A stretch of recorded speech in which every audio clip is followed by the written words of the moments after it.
பீகார் எடுத்தது. ஏன்? அங்கு பெரியார் பிறக்கவில்லை. தெலுங்கானாவில் எடுக்கிறார்கள். யார்? இவர்கள் கூட்டணி வைத்திருக்கிற காங்கிரஸ் கட்சி எடுக்கிறது. ஏன்? அங்கு பெரியாரும் இல்லை, திராவிடம் இல்லை, அதனால் எடுக்கிறார்கள். இவங்க எவ்வளவு எவ்வளவு பெரிய அயோக்கிய ஃப்ராடுகள் இவங்க. அவர் இல்லைன்னா நீ எல்லாம் ஐபிஎஸ் ஆயிருப்பியா, ஐஏஎஸ் ஆயிருப்பியா, ஏதோ ஐஏஎஸ் ஐபிஎஸ் அகாடமி வச்சு படிக்க வச்ச மாதிரி ஐயா பெரிய ராமசாமி அவர்கள் தான் படிக்க வச்ச மாதிரி. ஏன்னா எல்லாரையும் ஐஏஎஸ் ஐபிஎஸ் படிக்க வச்ச அந்த ஆளையும் படிக்கலையப்பா, அவரே படிக்கலையே. உலகத்திலேயே ஆகச் சிறந்த கல்வியாளன் உலகத்திலேயே.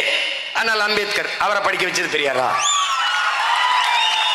பெரியாருக்கு முன்பு பல ஆண்டுகளுக்கு முன்பே பட்டம் படித்தவன் எங்கள் தாத்தா ரட்டமலை சீனிவாசன், அவரை படிக்க வைத்தது பெரியாரா?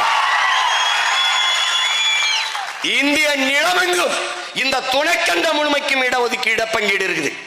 இந்திய துணைக்கண்ட முழுமைக்கும் எல்லா மொழிவழி தேசிய இனங்களிலும் ஐஏஎஸ் ஐபிஎஸ், பெண்களுக்கான உரிமைகள், சமூக நீதி எல்லா மாநிலத்திலும் நிலைநாட்டப்பட்டிருக்கு. இதுக்கு காரணம் உங்கள் ஐயா ஈவேரா ராமசாமி அவர்கள் தானா? ஏண்டா புழுகிறதுக்கு ஒரு அளவு இல்லையாடா? ஏதோ என் தாத்தன் பாட்டனை ஏமாத்திட்டா, எங்க அப்பன் பெரியப்பனை ஏமாத்திட்டா, முன்னாடி நிக்கிறவன் யாருன்னு பாரு, அவனுக்கு பின்னாடி நிக்கிறவன் யாருன்னு பாரு. அத கவனத்தில் வச்சுட்டு பேசணும். எங்களுக்கு முன்னாடி ஒரு ஆள் அறிவு ஆசான், தமிழ் தேசிய அரசியலின் தந்தை என் தகப்பன் மணியரசன். அந்த ஒற்றை என்னை விடியா, நான் சின்ன பையனை தள்ளிவிடு, அந்த ஒற்றை மனிதனை நீ மொத்த கூட்டத்தையும் சேர்த்து வைத்து தர்க்கத்தில் வென்று காட்டுறான்.